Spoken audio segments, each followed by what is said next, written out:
Question 6 এর use of appropriate models কিভাবে করবেন বিস্তারিত আলোচনা করব।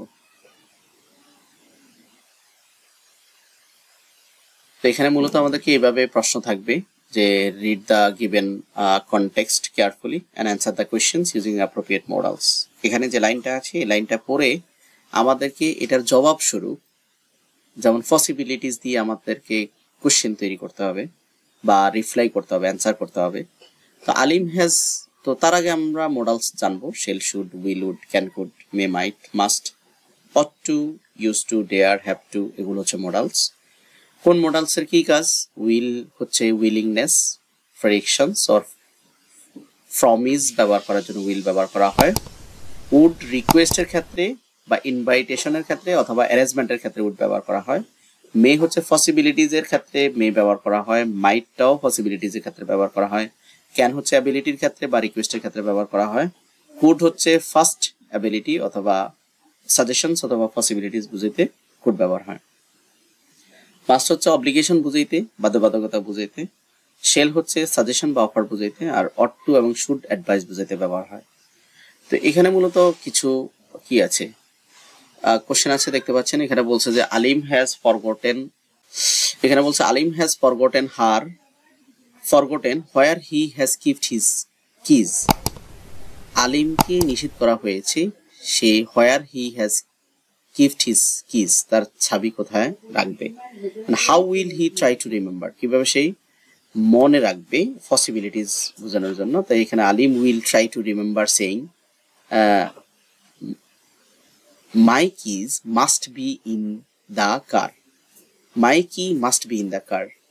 তো পসিবিলিটিস এর ক্ষেত্রে তো এখানে বলছে Alim has forgotten where he has keeped his key. Alim ভুলে গিয়েছে কোথায় সে তার চাবি রেখেছে। এখন সে কিভাবে একটা মনে করার চেষ্টা করবে, পসিবিলিটিস তৈরি করবে।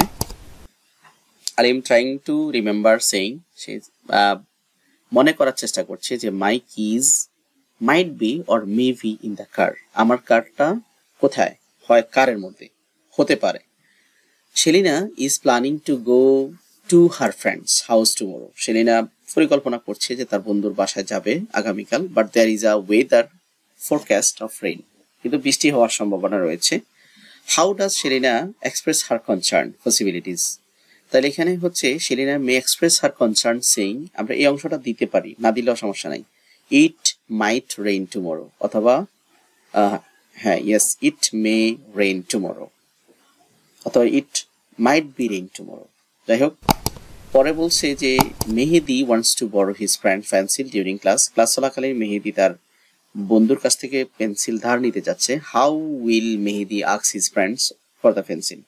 তাহলে সে মেহেদি কিভাবে তার বন্ধুকে জিজ্ঞেস করবে, এখানে রিকোয়েস্ট কিভাবে করবে, can I please borrow your pencil, অথবা could I please borrow your pencil, অথবা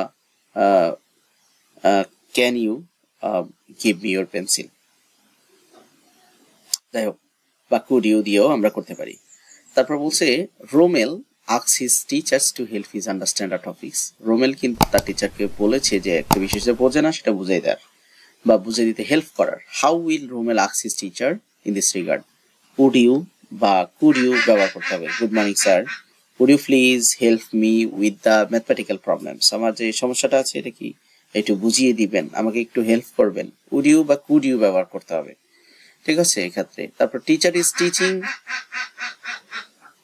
is teaching how the childrens will obey parents. Teacher teaching দিচ্ছে কিভাবে চিলড্রেনরা তাদের পিতামাতাকে মান্য করবে, মানবে, কথা শুনবে। How does the teacher teaches this, এটা অব্লিগেশন দিয়ে তৈরি করতে হবে, মানে যাতে অবশ্যই মানে। তো সেক্ষেত্রে children's you must obey your parents, এখানে কিন্তু মাস্ট এর কথা বলছে। সো যখন সাজেশনের কথা বলবে তখন আমরা হ্যাড বেটার অথবা শুড, যখন পারমিশনের কথা বলবে তখন আমাদেরকে অবশ্যই মে মাইট ব্যবহার করব, সম্ভাবনা সেক্ষেত্রে মে। তারপরে করতে পারা সেক্ষেত্রে ক্যান। এইভাবে আমরা মূলত মডেলস এর সমাধান করবো। আশা করি বুঝতে পেরেছেন। চ্যানেলটিতে নতুন দর্শক হয়ে থাকলে অবশ্যই সাবস্ক্রাইব করে দিবেন।